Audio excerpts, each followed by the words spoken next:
Bismillahirrahmanirrahim. Assalamualaikum warahmatullahi wabarakatuh.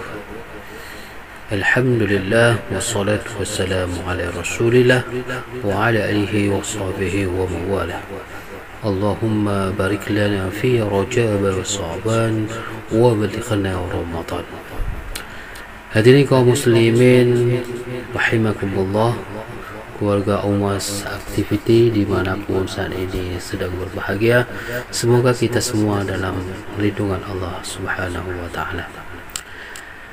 Baik, untuk pertemuan kali ini kita akan melihat sebuah renungan atau sebuah persiapan yang tentunya yang sudah dekat sekali di hadapan kita. Apa itu? Adalah persiapan Ramadan. Nah, keluarga Umas Aktiviti yang berbahagia, menghadapi segala aktivitas baik bernuansa ibadah maupun kegiatan yang bersifat dunia, tentu perlu mempersiapkan segala kebutuhan agar tidak kecolongan saat hari H tiba.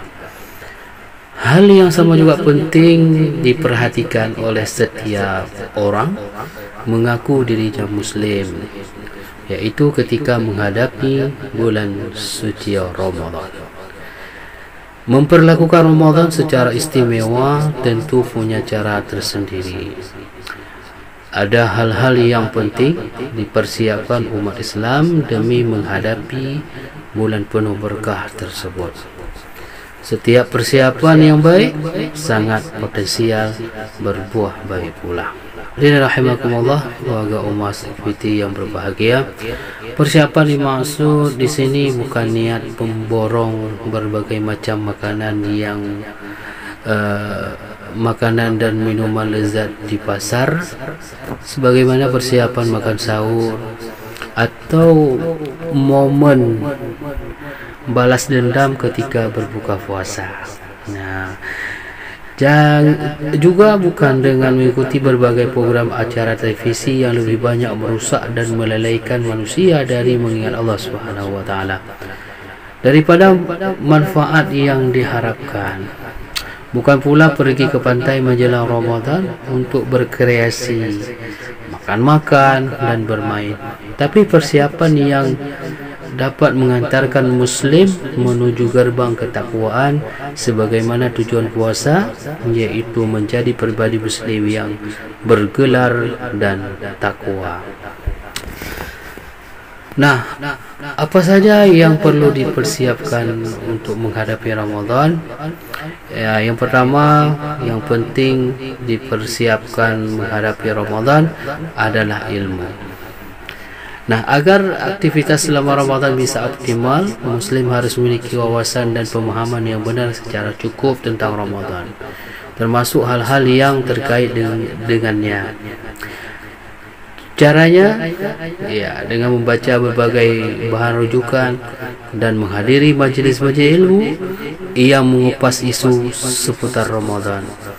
Kegiatan ini berguna untuk mengarahkan umat Islam agar beribadah sesuai tuntunan Rasulullah sallallahu alaihi wasallam baik sebelum, selama dan setelah Ramadan. Intinya, ilmu harus didahulukan sebelum beramal.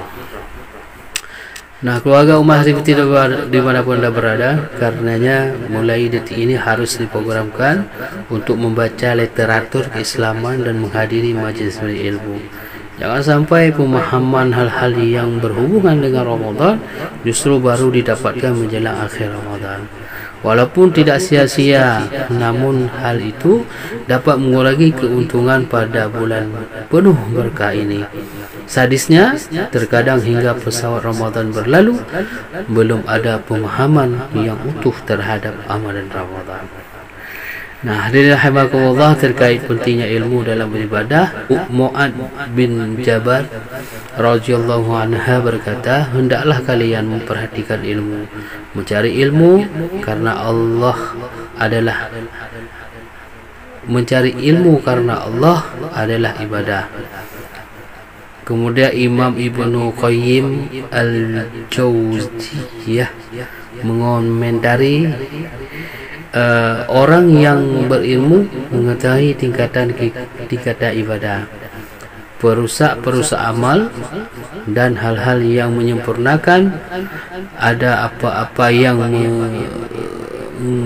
menguranginya. Ketika orang mau beramal, tentulah harus punya ilmu. Jika tidak, sangat rentan terjadi kerusakan nilai puasa.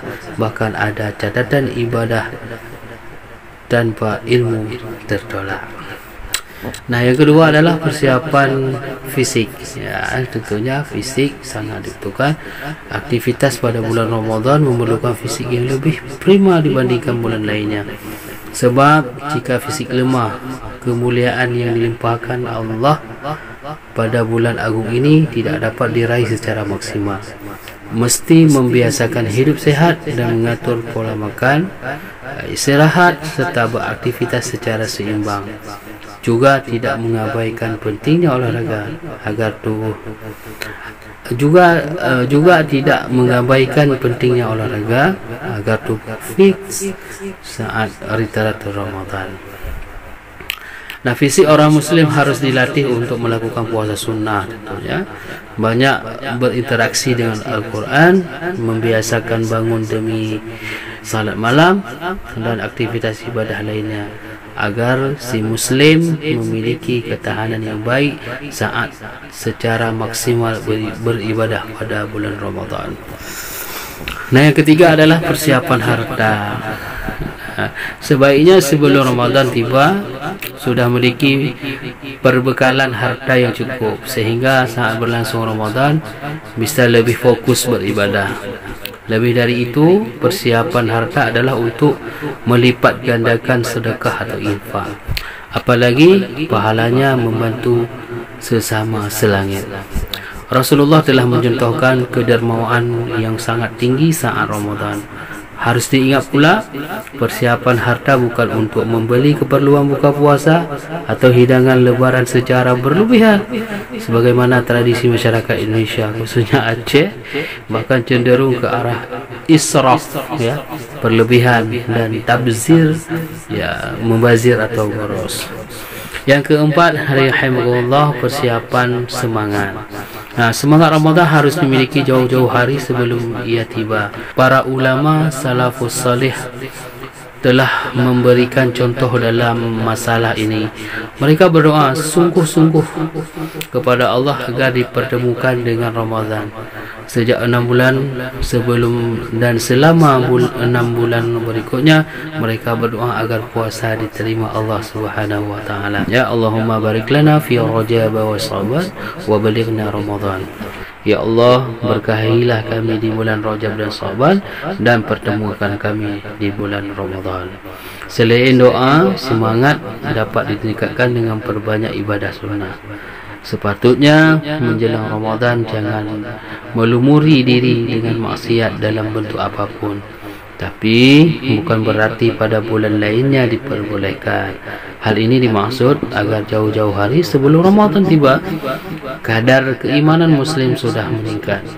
Ibaratnya sebagai pemanasan, sehingga ketika memasuki Ramadan sudah terbiasa dengan berbagai kebaikan dan jauh daripada keburukan.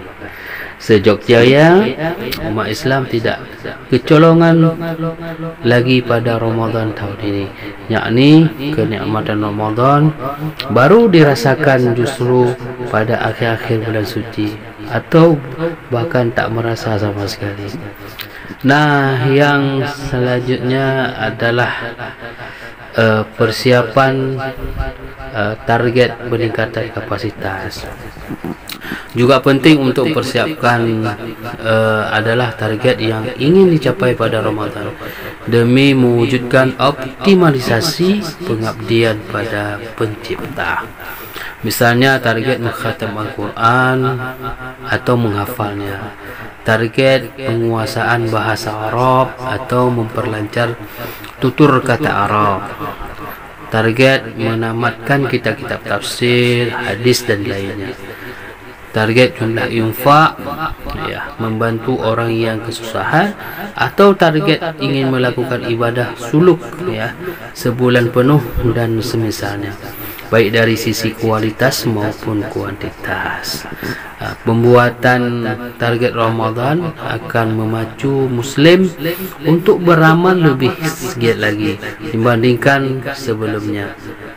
Selain untuk pribadi, dalam keluarga atau organisasi pun sebaiknya juga dirancang target-target bersama yang akan dicapai selama Ramadan tahun ini. Bahkan penyuluh yang aktif menyebarkan dakwah tentu perlu peningkatan giat di lapangan selama Ramadan.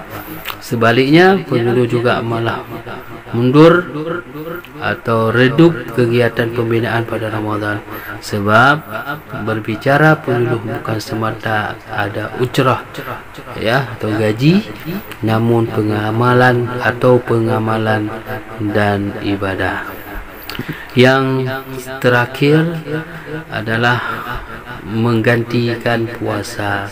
Selain persiapan yang telah disebut, setiap Muslim wajib mengganti puasanya tahun lalu yang tertinggal.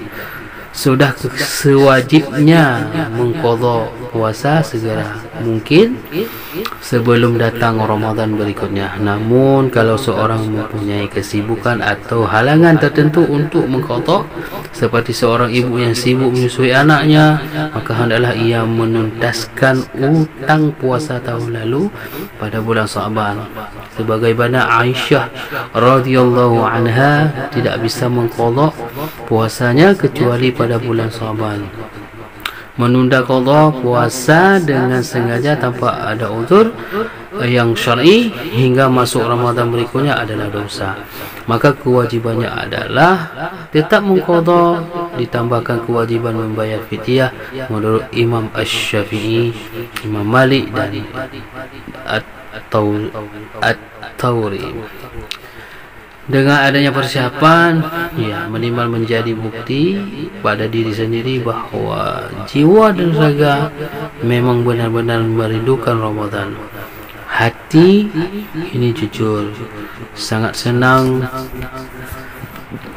Hati ini jujur sangat senang dengan kedatangan Ramadan, karena sungguh mustahil jika merasa senang dan rindu terhadap Ramadan lalu membiarkan berlalu tanpa ibadah. Kerap sekali di jaringan sosial terpampang status misalnya, Ramadan tak lama lagi, aku rindu Ramadan, atau senangnya hati ini berjumpa bulan Ramadan yang berkah ini. Bagaimana mungkin engkau merindukan Ramadan sedangkan puasa Senin dan Kamis atau puasa Nabi Daud sering diabaikan? Bagaimana mungkin bila engkau senang dengan adanya salat tarawih sedangkan salat tarawih enggan dilakukan? Mestinya senang hati menjelang Ramadan bukan karena biasa menekuni bisnis jualan kue di pinggir jalan, atau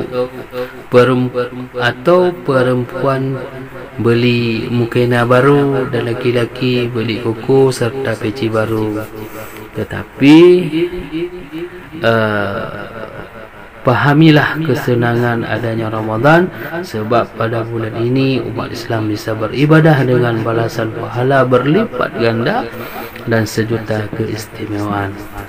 Memang Rasulullah sallallahu alaihi wasallam, barang siapa yang bergembira datangnya bulan Ramadan, diharapkan Allah jasadnya menyentuh api neraka.